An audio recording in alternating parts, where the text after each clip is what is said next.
Começou aqui. Eu fui convidado para aqui estar e saí daqui com essa intuição. Eu acho que eu tenho que escrever mais um livro. E esse livro ele tem que ser dirigido aos homens da justiça, aos homens da lei. Bom, e a coisa veio. Toda vez que eu sento para escrever o livro, eu não sei de onde vem tanta informação. Mas eu tenho a nítida noção que eles estão me intuindo. Então quem mais escreve, quem mais aprende é quem escreve. Quem mais aprende é quem escreve. Quantas referências bibliográficas eu já coloquei em 10 livros? Quantas páginas estão contidas nesses 10 livros? Então me parece que o mais beneficiado com essas obras sou eu. E isso está me ajudando a me tornar melhor. Ninguém conhece vocês melhor do que vocês e ninguém me conhece melhor do que eu. E eu, quando olho para dentro de mim, tenho vontade de sair correndo. Então, acredito que alguma missão tenha sido colocada nos meus ombros, e se médicos que eu conheço tivessem visto o que eu vi, teriam levado essa missão muito mais à frente. Então, me parece que está sendo dada alguma oportunidade de eu resgatar um grande número de dívidas adquiridas em vidas passadas. Isso acontece com todos nós, porque nós estamos habitando ainda um planeta de provas e expiações. Para todo lado que você se volta, você vê sofrimento. A todo lado que você se volta, você vê sofrimento. Eu enfrento, como cirurgião oncológico que sou, tumores malignos que acometem fetos antes deles nascerem. Então a criança adquire um tumor maligno, câncer, antes de nascer. Onde é que está o Criador? Infinitamente perfeito em tudo. Então é isso que afasta eruditos dos templos. Estamos numa época que precisamos de informações lógicas e racionais que nos ajudem a ter uma fé raciocinada. Então nós passamos a crer porque sabemos que é assim, não porque um líder religioso nos diga que é assim, nem porque entes queridos como pai e mãe nos digam que é assim. Então, se eu estou aqui com vocês, é porque eu fui levado a ter uma crença inabalável da imortalidade. Todo mundo aqui está condenado à imortalidade. Não adianta fugir. Todo mundo aqui está condenado à perfeição. Não adianta fugir. E eu acho que vocês se sentirão cada vez mais felizes, porque vão acumular cada vez mais conhecimento científico e tecnológico, embasado em sabedoria, e vão poder cada vez melhor praticar o amor em prol do semelhante e da natureza do planeta que nós habitamos, que está sendo devastada. As nossas florestas estão sendo incendiadas. E claro que isso dificultará a vida daqueles que virão depois de nós. Bem, aqui está uma série de homens da lei que eu coloquei como homenageados nessa obra. Bem, e todos eles fazem parte do Lar de Frei Luís, o maior centro espírita do Rio, e o maior centro espírita do Rio de Janeiro, comandado por uma entidade católica, Frei Luís. Bem, e aqui a gente leva, que não é muito necessário aos homens da lei saberem, na capa do livro, a gente já toca nesse assunto, né? Basta ver a imagem. Por que a balança é considerada um dos símbolos da justiça? Bem, isso dentro das nossas pesquisas tem a ver com o deus Anubis, do Antigo Egito. Bom, o que os antigos egípcios acreditavam? Que quando eles morriam, o seu coração era colocado em dos pratos da balança. Sabe o que ficava no outro prato? Uma pluma. Se o coração fosse mais pesado do que a pluma, nós deixávamos de existir, porque éramos devorados por um outro deus em forma de crocodilo. Eu estava lascado, né? Nessa representação estava lascada. Então a balança, essa é a origem da balança como símbolo, um dos símbolos da justiça, certo? Para os egípcios, a sede do espírito era o coração, que era conservado na mumificação e avaliado pelo deus Anubis, depois da morte, e que comparava seu peso com o de uma pluma. O respeito e a justiça para com o próximo mantinham a balança em equilíbrio, e o morto partia para o reino de Osíris. Caso contrário, o espírito deixaria de existir. E temos também a deusa grega Têmis, representada com os olhos vendados para designar a imparcialidade que convém no caráter de um juiz. Não somente de um juiz, mas também em todos os homens da lei. Olha, tamanha foi a quantidade de informação que eu fui acumulando até agora ao longo de 46 anos, 46 anos, hein? Que eu me vi, num determinado momento, na obrigação de colocar isso em público. Que eu não podia ficar com essas revelações somente para mim. Eu tinha que colocar isso em público. Principalmente a quem? Ó, a classe a que eu pertenço, hein? Em que 80% não consegue acreditar em nada além da matéria tangível. Isso tem uma razão. Eu sou cirurgião há 50 anos. Quantos corpos eu abri? Em alguns dos corpos que eu abri, eu encontrei a alma, encontrei o espírito. Então é para nós difícil acreditar em alguma coisa além da matéria tangível. Mas direciono, evidentemente, a todos os interessados e principalmente à juventude, aos jovens, com uma inteligência mais evoluída do que a minha, com uma velocidade do desenvolvimento dessa inteligência mais rápida, pelas ferramentas que todos nós sabemos que existem, como a internet, como o videogame, etc, etc, etc. Bem, então estão aí 10 livros, e agora o décimo, Justiça e Ectoplasmia. Eu nunca pensei em ser cirurgião não, hein? Perdão, nunca pensei em ser escritor não. Cirurgião pensei, claro. Mas parece que as coisas foram abrindo, eu não acredito no acaso, uma série de pedras de um quebra-cabeça foram sendo montados, até o momento em que eu vi que eu tinha que colocar isso em livro. E deu no que deu. Se eu não tivesse escrito nada, vocês nem saberiam que eu existo. Então tem uma razão para que isso tudo esteja acontecendo. Bom, eu vou convidá-los para uma estratégia, tá certo? A Face Oculta da Medicina, o primeiro livro. Passou de 500.000 cópias vendidas. E esse livro está traduzido para o inglês, está traduzido para o espanhol, está traduzido para o francês, está traduzido para o alemão, terra de Frei Luís, e agora recentemente traduzido para o italiano. E nós fizemos uma viagem conjuntamente com o Marcelo por 4 cidades históricas na Itália, lançando o livro em italiano. Bem, por que isso aconteceu? Olha só, hein? Doentes começaram a ler A Face Oculta da Medicina e começaram a presentear seus médicos com o livro. E aí houve uma expansão dessa obra. Colegas que eu nunca ouvi falar começaram a entrar em contato comigo e relatando fenomenologia que com eles acontece, mas que eles não têm coragem de colocar em público, porque acham que vão ser taxados de loucos. Mas se você tem coragem de colocar isso em livros, pode ter que aumente a coragem deles de falarem também o que com eles acontece. Certo? Bem, então, qual é o convite que eu faço a essa estratégia? Que aqueles que lerem esse livro, Justiça e Ectoplasmia, presenteiem os homens da lei que conheçam. Advogados, juízes, promotores. E será que isso não pode acontecer com esse livro que aconteceu com A Face Oculta da Medicina? Estão percebendo? Então a gente lança a semente e vê o que acontece. Uma pergunta que sempre me faz é a seguinte: Paulo César, você coloca fenômenos extremamente estranhos nos teus livros, teletransporte de espíritos, materialização de espíritos, cirurgias mediúnicas, hiperfísicas, que você durante 40 anos presenciou. Como é que você fica perante aos seus colegas, hein? Diante de tudo que você escreve e que você fala? Olha, eu não tenho mais essa preocupação. Eu vou te dizer por quê. Você está com 50 anos de formado. Então você é 50 anos, você é um cirurgião.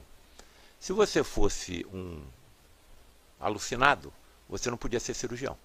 Você seria um serial killer. Bom, outra coisa, você tem um currículo que pesa, porque eu tive que ter esse currículo. Então eu tenho quatro especialidades, dou aula em 2 faculdades de medicina. Né?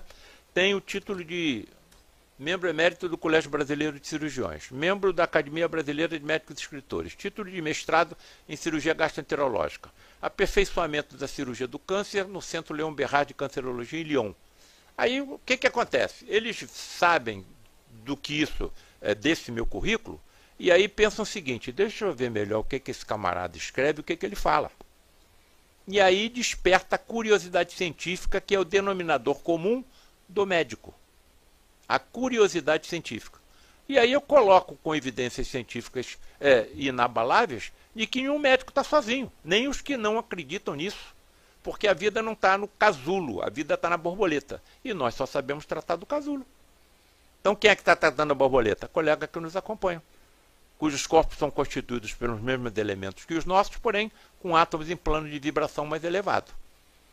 Então, conclusões inabaláveis. Eu repito esse termo, inabalável, não tem mais como voltar.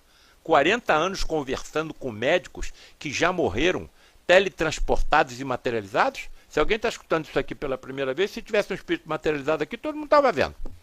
Se ele se aproximasse desse microfone e falasse, todo mundo ia ouvir. Se ele exalasse algum odor, todo mundo ia perceber. Então está vivendo num plano de vibração diferente do nosso, que eu considero como um universo paralelo a esse. E é o que as religiões chamam de plano espiritual, plano celestial, plano astral. Para mim isso tudo hoje é sinônimo, certo? Bem, aqui está o prefácio, está aqui os títulos que eu fui colocando no nosso livro, o que é ectoplasmia, o Cristo martirizado, o Cristo materializado. Não aconteceu a ressurreição do corpo de Jesus, não. O que aconteceu foi uma materialização do seu espírito durante 40 dias, com manipulação de tremenda quantidade de energia. Não acredito em milagre nem sobrenatural. Acredito em leis físicas, químicas e biológicas que a nossa ciência ainda não alcançou, né? E aí vem a medicina judicial, Lombroso, todo mundo aqui sabe quem é, o pai da medicina, da medicina judicial, não é? A família Fox, vai por aí afora. Teletransporte de provas judiciais. Teletransporte de provas judiciais. Elas podem ser recuperadas. Isso vai acontecer no futuro. Não adianta assassinos tentarem esconder suas armas. Vai ser recuperada sim, pela justiça do futuro, utilizando-se o quê? Tremendas energias provindas dos chamados sensitivos ou médios de efeitos físicos, com os quais nós convivemos no Lar de Frei Luís durante 60 anos. Nesses 60 anos, 40 anos eu participei desses encontros. Não tenho mais como deixar de acreditar que assim como a medicina utilizará de forma precisa essa energia ectoplasmática, que era utilizada pelo médico dos médicos Jesus, os homens da justiça no futuro também poderão utilizar, desde que ela seja absolutamente compreendida e adequadamente utilizada. O que é essa ectoplasmia?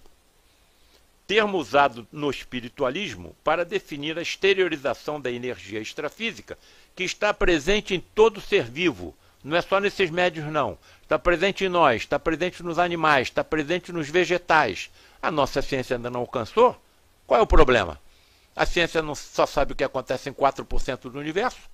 A ciência não sabe o que acontece em 96% do universo. Então essa é questão de tempo. Quais são as palavras de Jesus em relação a isso? Nada existe oculto que não seja um dia revelado. Então vai ser revelado. Nós estamos no caminho, né? Denominada ectoplasma, que se exterioriza de quem? Dos chamados médiuns de efeitos físicos, ou ectoplastas. Termo foi utilizado ou criado em 1994 por um pesquisador, Charles Richet, Prêmio Nobel de Medicina, por ter descoberto a resposta anafilática. Então foi isso que aconteceu comigo. Ou em 1978, hein? Eu saí da faculdade em 75.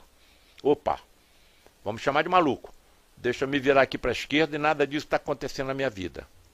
Ou então, me viro para a direita e vou pesquisar na história e na ciência se alguém tinha visto o que eu vi. E quando me voltei para a direita, encontrei até prêmios Nobel que tinham visto o que eu tinha visto. Então eu nunca mais parei de pesquisar, de estudar, de me aprofundar, principalmente se eu estava testemunhando tudo aquilo que eu estava colocando no meus livros, e coloco nos meus livros. Aí está algumas fotografias mostrando a exteriorização do ectoplasma. Alguém vai acreditar, algum médico vai acreditar que seja possível você cuspir na terra, pegar aquela lama, aplicar na vista de um cego e ele vai voltar a enxergar? Qual é o médico que acredita nisso? Ou não foi saliva que saiu da boca de Jesus? Essa exteriorização dessa energia sai principalmente pelo nariz, pela boca e pelo ouvido. Pelos orifícios naturais do corpo, evidentemente pelos poros também. Será que então o que saiu pela boca de Jesus não foi ectoplasma?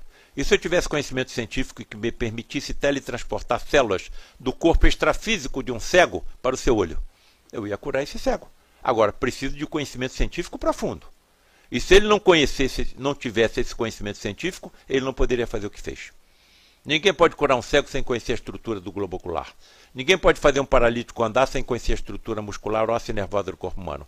E ninguém pode curar um leproso sem conhecer a existência do bacilo de Hansen, causador da lepra.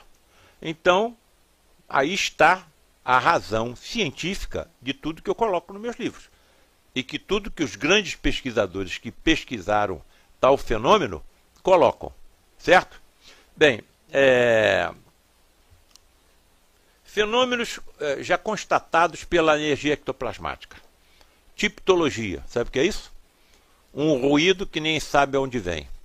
Batidas no teto, nas paredes, certo? Ruídos saídos até de crianças. Aí está a tipologia. A utilização por inteligências extrafísicas da energia ectoplasmática promovendo ruídos. Comunicação por voz direta. Você não vê a entidade, mas ouve a voz. E isso aconteceu com frequência no lar de Frei Luís. Quem é que se manifestava pelo fenômeno da voz direta? Frei Luís. E ele acoplava a sua laringe semi-materializada a um bocal de um cone de alumínio. E aí amplificava a voz dele, e que era gravada. Fenômeno da voz direta. Né?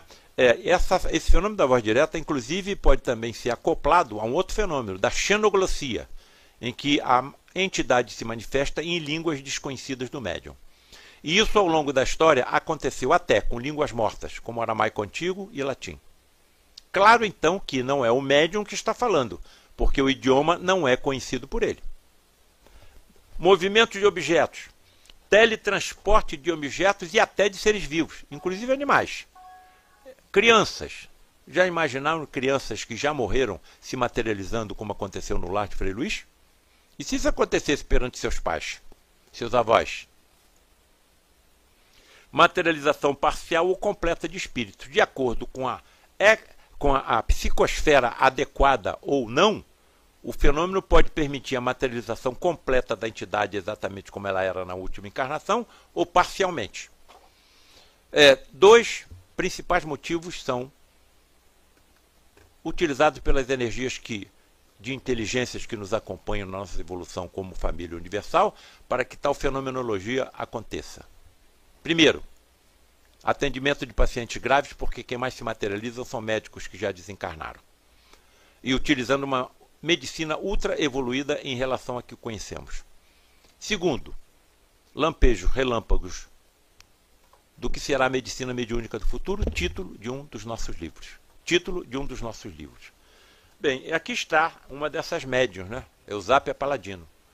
Uma médium italiana analfabeta.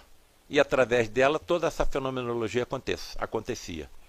Movimento de mesas girantes. Se tal movimento não acontecesse, se tal fenômeno não acontecesse, não existiria o espiritismo. Porque o que atraiu Allan Kardec para o espiritismo, que foi a porta que ele abriu como terceira revelação, foi o movimento de mesas. Se a mesa se movimenta, alguma energia está sendo utilizada. Agora, uma mesa não pode responder a perguntas. Então, se a mesa está respondendo a perguntas através do movimento, inteligências estão utilizando o objeto para responder perguntas. Estão percebendo?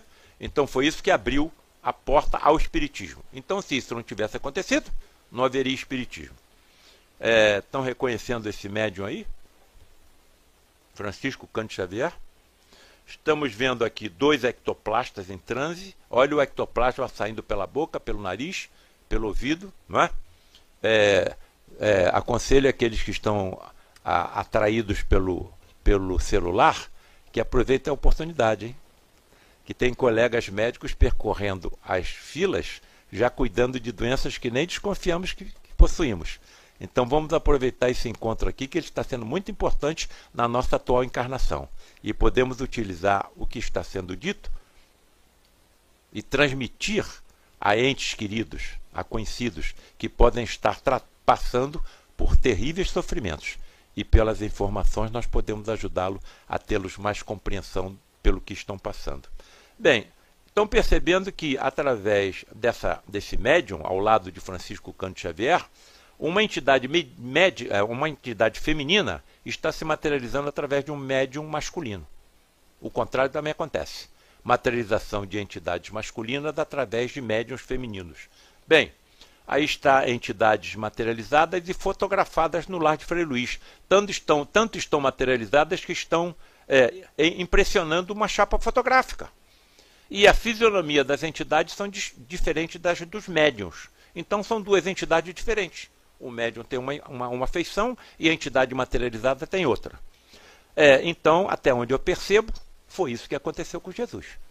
Chicoteado quase até a morte, pregado numa cruz, uma coroa de espinhos enterrada na sua cabeça, o seu tórax atravessado por uma lança, e colocado o seu corpo pelos seus entes queridos numa gruta hermeticamente fechada no calor do deserto durante 3 dias, e ele aparece completamente reconstruído no seu corpo.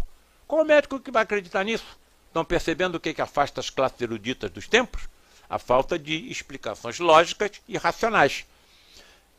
Sem a materialização de Jesus, não existiria o cristianismo. Estou falando pessoalmente. Sou muito cuidadoso. Mas a minha opinião é que essa é a maior passagem evangélica. O reaparecimento de Jesus após todo o sofrimento pelo qual passou. Se isso não tivesse acontecido, eu acho que todos os seus ensinamentos teriam ido para o túmulo com ele. Então essa é a maior passagem evangélica. Bem, aqui está uma imagem que mostra o que levou o Tomé a acreditar que ele reapareceu. Ele tocou no corpo de Jesus materializado. Ele tocou nas perfurações dos cravos que pregaram ele na cruz. Ele tocou na perfuração do lança de Longinos. Aí Tomé acreditou. Então me parece que eu posso ser comparado ao Tomé. Porque para me estar aqui, para fazer o que eu estou fazendo, eu vi, toquei, conversei durante 40 anos com colegas que passaram pelo outro lado da vida, pelo fenômeno natural da morte, que é o que vai acontecer com todos nós. E aí nós vamos reencontrar quem? Os nossos entes queridos que já também atravessaram essa barreira. Os nossos amigos já imaginaram a felicidade pela qual nós passaremos, vendo tudo isso acontecer?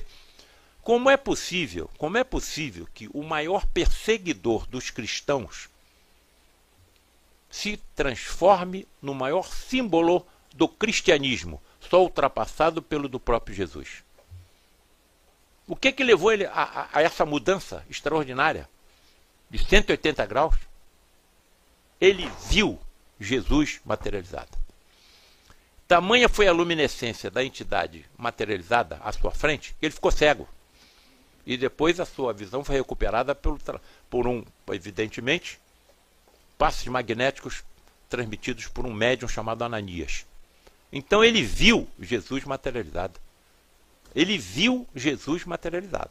E quem o estava também acompanhando na estrada de Damasco, viu, porque a luminosidade eles também perceberam. Não viram o vulto de Jesus. Isso tudo está colocado no livro Paulo e Estevão, que vale a pena ser lido por todos nós. Há pouco tempo eu estava na Itália.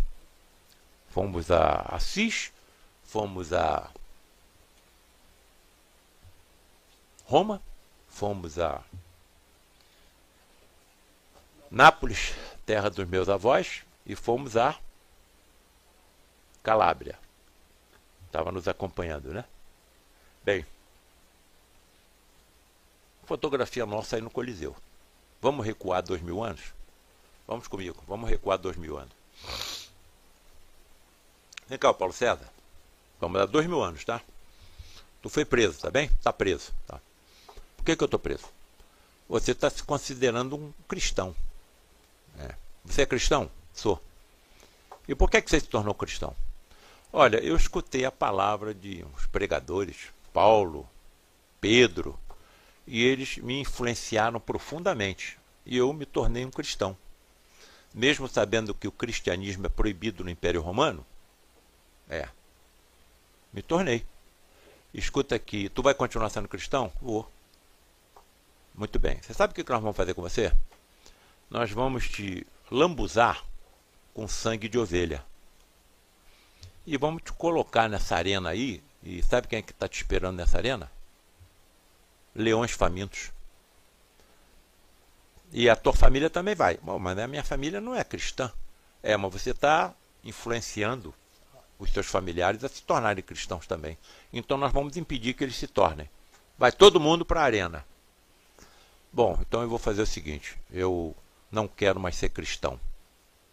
Acabou, não sou mais cristão. Então vamos colocar a seguinte reflexão. Somente a palavra de pregadores teria transmitido tamanha coragem aos primeiros cristãos a ponto de se lançarem cantando hinos na arena e serem devorados por leões? Então me parece que eles, como eu, também tiveram a influência dos fenômenos físicos. Isso está colocado também no livro Paulo Estevão. Como, por exemplo, a voz direta. Como, por exemplo, a voz direta. A materialização de espíritos. Então, pode ser que isso tenha ajudado a adquirir a coragem que tiveram para enfrentar o que enfrentaram. A coragem que tiveram para enfrentar o que enfrentaram.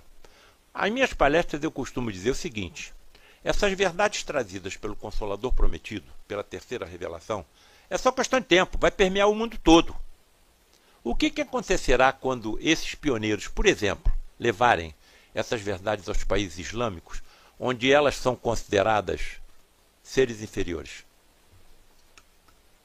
Vai acontecer com eles o que aconteceram com os primeiros cristãos. Serão decapitados, serão torturados, serão esquartejados. Mas isso já aconteceu antes. Com quem? Com os primeiros cristãos. O que levará a esses indivíduos terem tamanha coragem de fazerem essa divulgação? Eu acho que eles vão ter a oportunidade de passarem também pelo que nós passamos. Pelo que nós passamos. Então, até onde eu percebo, nós somos pedras no quebra-cabeça que está sendo montado para salvar a humanidade. Porque a salvação da humanidade está entre a aproximação das religiões com a ciência. E a ciência comprovando tudo que as religiões pregam a verdade. Se não existe milagre, isso vai ser tudo comprovado. Bem, é possível a comunicação com mortos, digamos, assassinados? Olha aí, justiça e ectoplasmia, hein? É possível a comunicação com mortos, digamos, assassinados, através da tipologia ectoplasmática? Sim. Por que eu estou falando com tanta firmeza? Por isso que isso aconteceu no passado. Com quem que isso aconteceu no passado? Com uma família, chamada família Fox, aldeia de Hydesville, condado de Wayne, no estado de Nova York, 1848. Certo? Isso está colocado no nosso livro, no capítulo 6. A família Fox, não é? John Fox, Margaret, as suas filhas menores, Margarete e 14, e Caterine, Caterete 14 anos e Caterine de 11, pela mediunidade das meninas, as meninas eram médiums de efeitos físicos. E através da sua mediunidade, sabe o que aconteceu? Um mascate que foi assassinado na mesma casa em que a família foi morar, se manifestou através da tipologia e através de ruídos, contou tudo o que com ele aconteceu. E ainda mostrou onde que estava o seu corpo esquartejado, enterrado no porão da casa. E depois os assassinos ainda retornaram, desenterraram o seu corpo e separaram os ossos, colocando em lugares diferentes. Isso também foi mostrado pelo mascate através da ectoplasmia dessas crianças. Então essa energia pode ser utilizada na justiça no futuro? Para nós sabermos onde estão os corpos de assassinados? Acredito que sim. Se isso aconteceu no passado, por que não vai acontecer no futuro? Até onde eu percebo, nos tribunais de futuro, assassinatos vão se materializar e revelar tudo que com eles aconteceu. Não é só através da tipologia, não. Vão aparecer materializados. Olha, eu fui assassinado, sabe por quem? Por esse. E sabe onde é que ele escondeu o meu corpo? Lá. É só vocês irem procurar que vocês vão encontrar. Aí tu vai matar quem, se não existe morte? Comprovação científica e a material da inexistência da morte? É possível a materialização de assassinados... Perdão, acho que eu voltei, né? É possível Estou voltando tudo. É possível a materialização de assassinados através da ectoplasmia? Sim. Se eu estou colocando no livro, é porque aconteceu no passado. Olha só. Cruzador Hood. Esse navio inglês foi afundado em 1941 pelo coraçado Bismarck, alemão. Quantos marinheiros morreram aí? 1415. Só 3 sobreviveram. Só 3 sobreviveram. Outro navio, o encoraçado Baham, afundado também em 1941 por um submarino alemão. 862 mortos. Só 440 sobreviveram. Aí o que aconteceu? O governo inglês estava escondendo essas tragédias do povo britânico. Muito sacrificado com os bombardeios dos alemães com seus aviões, não é? Nas cidades inglesas. Bom, e aí o que acontece? Uma médium chamada Ellen Dunk, através da sua ectoplasmia, estava permitindo a materialização de marinheiros que tinham perecido nesses navios. Quando o governo soube que isso estava acontecendo, organizou um grupo de policiais disfarçados que entraram em uma dessas reuniões e simplesmente tentaram prender a entidade materializada. A entidade se desmaterializou na mão dos policiais, o ectoplasma voltou violentamente no corpo da médium e ela acordou vomitando sangue e quase desencarnou. Olha a sina desses médiuns ditos de efeitos físicos. A sina e o sofrimento desses médiuns de efeitos físicos. Foi presa, levada a julgamento. Foi presa e levada a julgamento e condenada por uma lei, me parece, do século XVIII contra a bruxaria. Foi condenada como feiticeira. Terminou a guerra, voltou a ter reuniões com ela, novamente tentaram a prisão das entidades materializadas e a mesma coisa aconteceu. A desmaterialização das entidades na mão dos policiais, volta repentina e violenta do ectoplasma para a médium e ela desencarnou.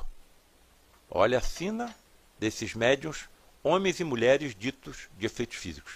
Um desses no nosso grupo lá de Frei Luís, em 19 de junho de 2015, teve a sua casa invadida dentro do Lá de Frei Luís, foi torturado e assassinado. Torturado e assassinado. Bem, é possível a recuperação da ectoplasmia de armas utilizadas em assassinatos?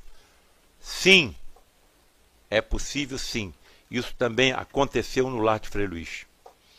Teletransporte e materialização de punhais, de adagas, de espadas, de garruchas.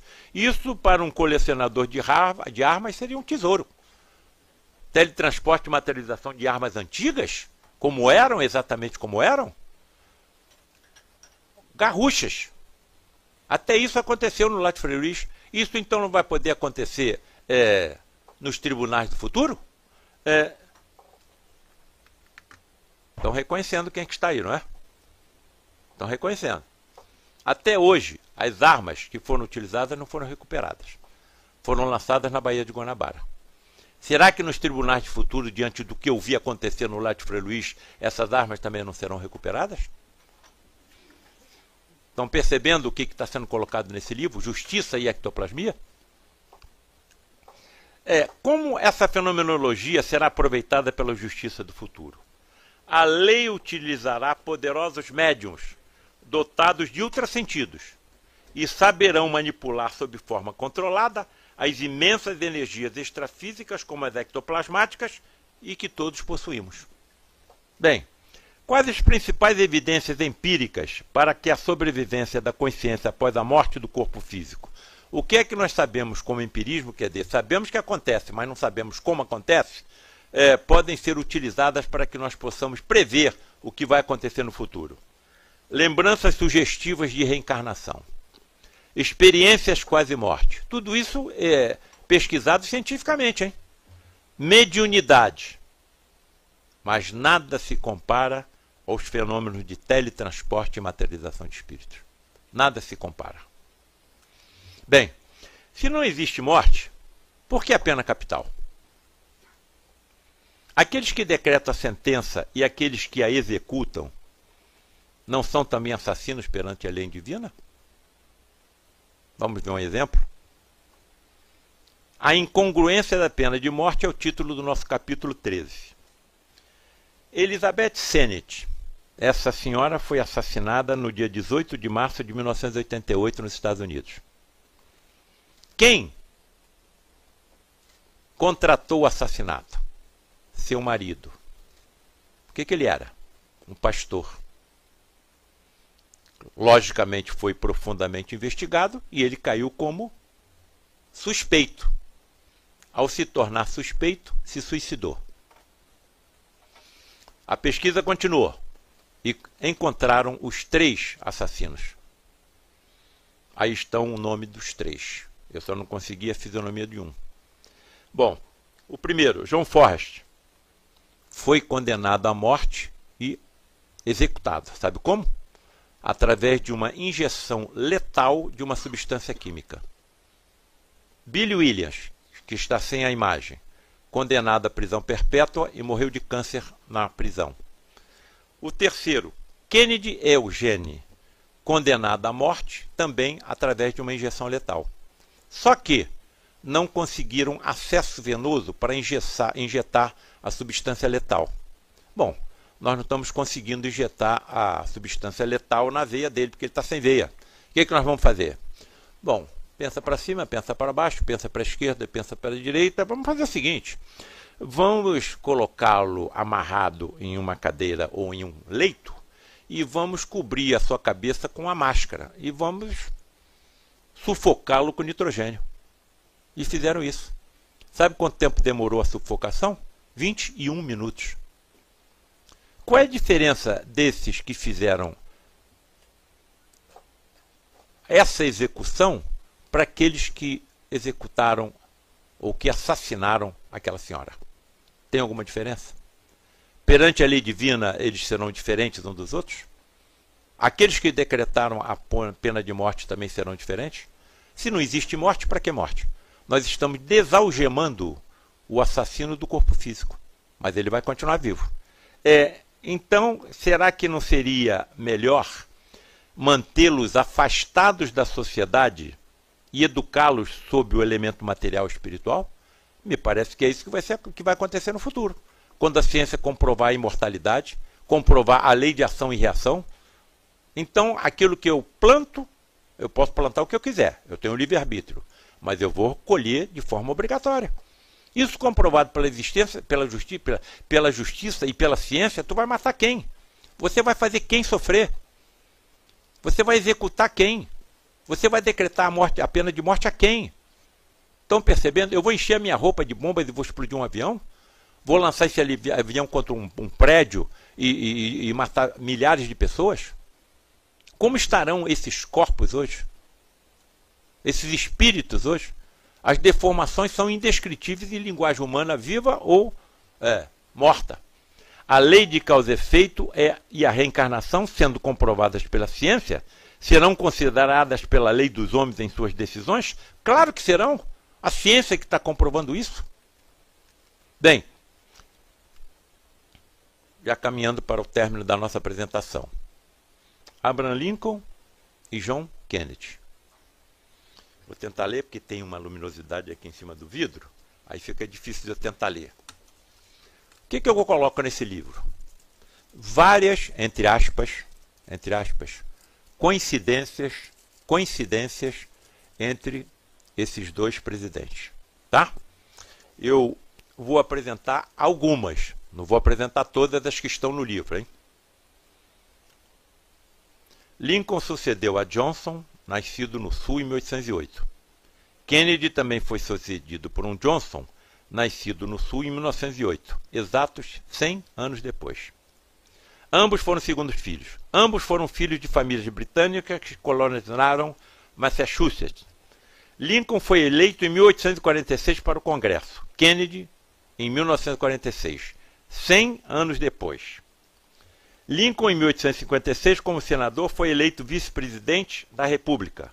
Kennedy, também como senador, em 1956, 100 anos depois, a mesma coisa. Lincoln, em 1860, foi eleito presidente. Kennedy foi eleito em 1960, 100 anos depois. O conselheiro de Lincoln se chamava William Graham. O conselheiro de Kennedy, William Graham.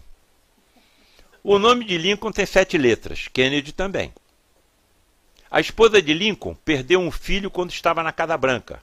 A esposa de Kennedy também. Ambos foram assassinados principalmente por defenderem os negros.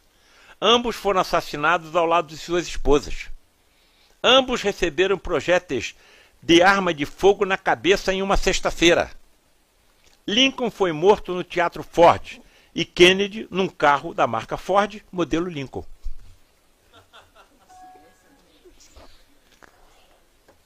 Posso fazer uma reflexão agora? Sou muito cuidadoso, hein? Coloco no livro como hipótese, tá? Será que Kennedy, em verdade, seria a reencarnação de John Wilkes Booth, o assassino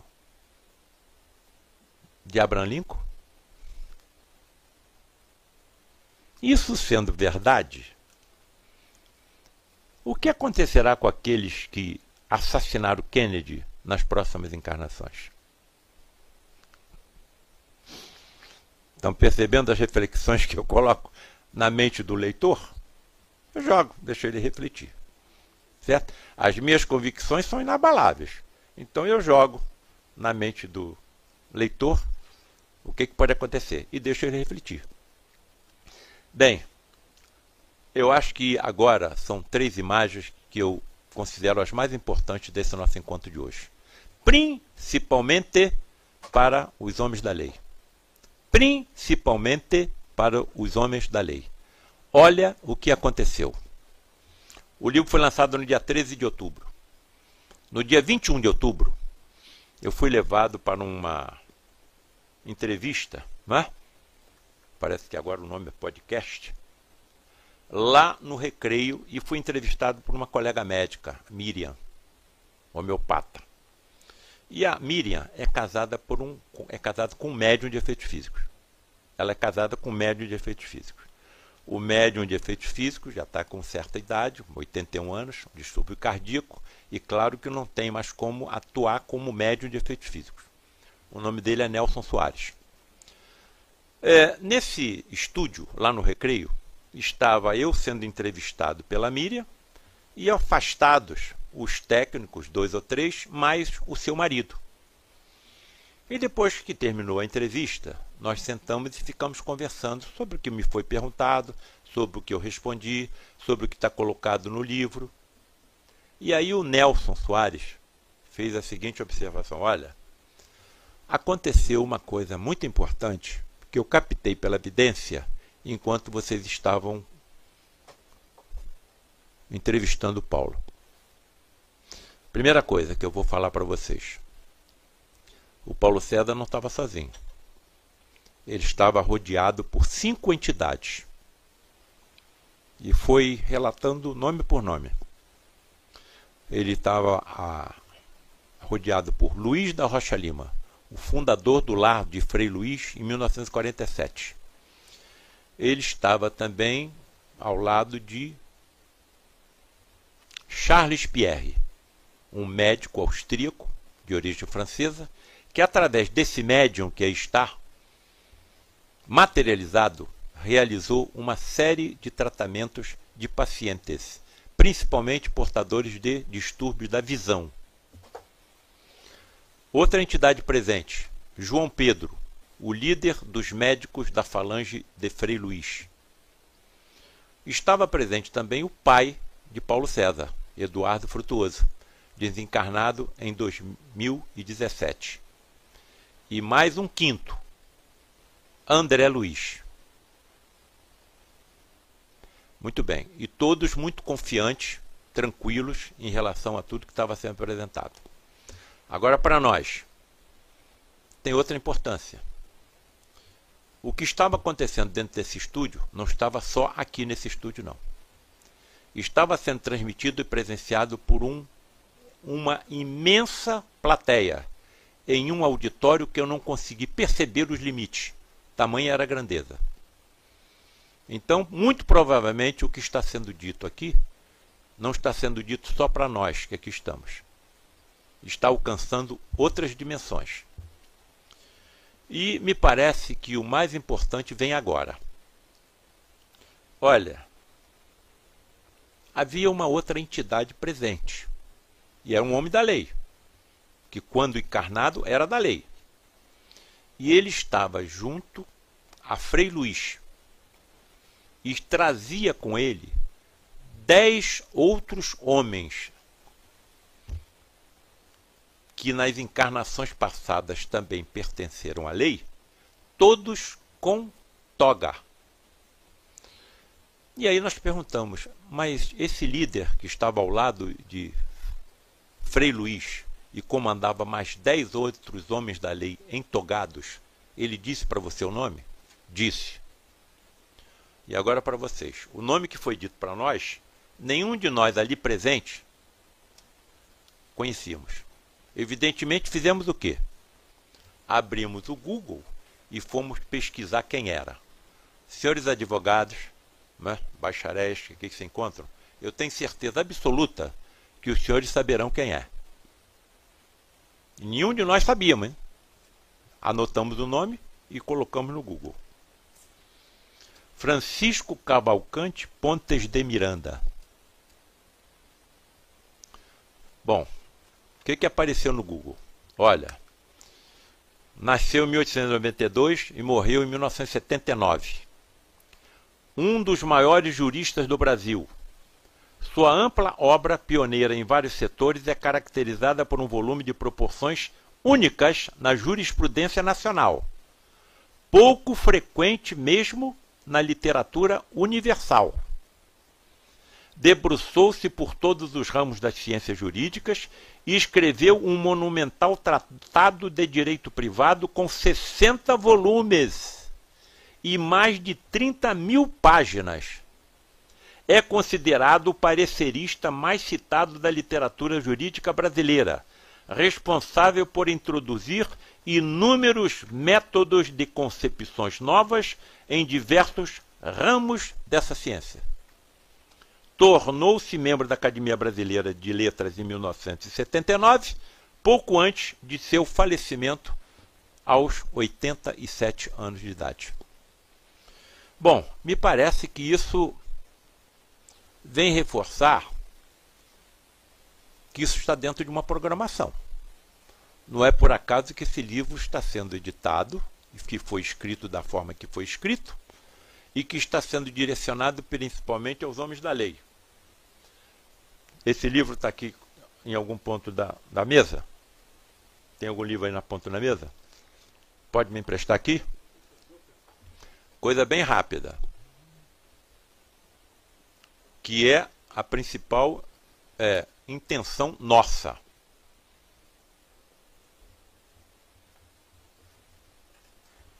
Contracapa. Isso aqui está escrito atrás. Todo mundo que pega um livro geralmente vai ler a contracapa antes de comprar o livro, né? Como profissional da saúde, adquiri a convicção absoluta que continuarei exercendo minha atividade médica após ultrapassar a fronteira natural da morte, promovendo o equilíbrio e a recuperação espiritual a enfermos desencarnados em instituições hospitalares consideradas de extrema importância nos outros planos de existência que nos aguardam. Agora, o mais importante. Da mesma forma, cheguei à certeza inabalável de que profissionais da lei que honram sua missão também continuarão em seu trabalho. E termino com 3 imagens, não é? Uma quarta que virá a seguir, de Frei Luís, de Luiz da Rocha Lima, e de um filme que eu vi que ninguém aqui tinha nascido ainda, chamado Irmão Sol e Irmão Lua, que fala sobre a vida de Francisco de Assis. E coloco como imagem final do nosso Cristo, né? Planetário Jesus. E umas palavras captadas pelo meu pai em uma das reuniões de lá de Frei Luís e que é até hoje utilizada durante as nossas reuniões de quartas-feiras. Pai de infinita bondade, que tem por nós piedade, na tristeza e na aflição, que nas horas de amargura põe tua paz com ternura, sempre em nosso coração. Ouve, Senhor, esta prece, e nossa alma fortalece, dando-nos harmonia e paz. Faz que sejamos indulgentes, tolerantes e pacientes, até com quem o mal nos faz. Transforma em vibração positiva toda emanação negativa com a força dessa oração. Converte em bons amigos os que se dizem nossos inimigos, convencendo-os a nos dar o seu perdão. Certos de que essa prece foi ouvida e toda desgraça vencida pelos bons guerreiros do além, nós nos ajoelhamos em espírito e, agradecidos a Jesus, o Cristo, o louvamos para sempre. Amém. Imensamente grato pela gentileza do convite, pela atenção, pela educação com que aqui me receberam, e nos colocamos aí à disposição para qualquer pergunta que nós sejamos capazes de responder. Muito grato, que Deus abençoe a todos e as suas sagradas famílias também.